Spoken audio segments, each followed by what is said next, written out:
Nous sommes si occupés de nos corps. Nous désirons tant être fortifiés corporellement. Mais si nos esprits sont forts, nos corps le deviendront aussi.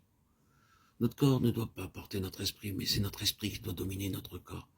Pour qu'il en soit ainsi, il faut que l'esprit soit fortifié par cette force toute puissante, en donnant à l'esprit une nourriture spirituelle. La parole de Dieu. Voilà cette nourriture. Ces paroles sont esprit et vie. Lorsque l'esprit est fort, il assimile la nourriture spirituelle de la Bible, et notre esprit est nourri.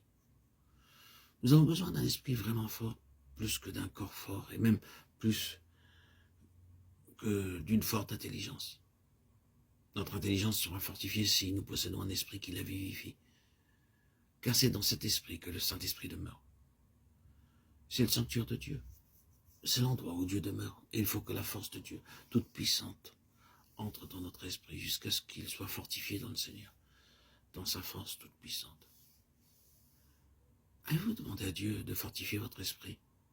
Luc 1, 80. Et vous savez-vous des moyens prescrits pour le fortifier? Comment? Non seulement par la nourriture, mais encore par l'exercice.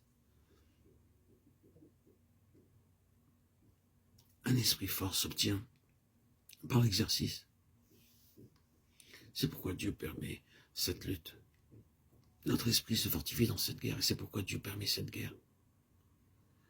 Remarquez encore par quel moyen l'esprit se fortifie dans le Seigneur.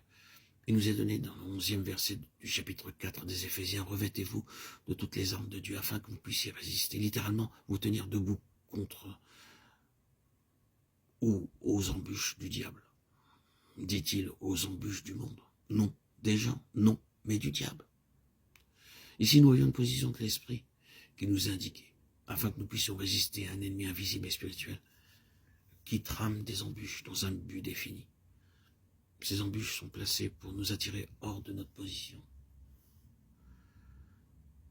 Il y a beaucoup d'enfants de Dieu qui ont été attirés hors de cette position. Ils ont connu jadis les chants de victoire et savaient les chanter en voyant le Seigneur disperser l'ennemi. Mais les embûches se sont tramées autour d'eux et le chant de victoire s'est tu. Ces ruses de l'ennemi ont attiré des nuages autour de vous et ont exagéré à vos yeux toute espèce de choses, ont mis toute espèce d'images dans vos imaginations, tramé toutes sortes de pièges pour vous faire sortir de cette position victorieuse. Avez-vous revêtu toute l'armure de Dieu pour résister dans cette position de votre esprit, dans le Seigneur, contre les embûches du diable? Lisons ce qui suit, car ce n'est pas contre la chair et le sang que nous avons à combattre. Cette guerre ne se passe donc pas ici sur terre, et nous ne devons pas marcher dans cette sphère terrestre. Nous avons à combattre contre cet ennemi qui se cache derrière la chair et le sang. Éphésiens 6, 12.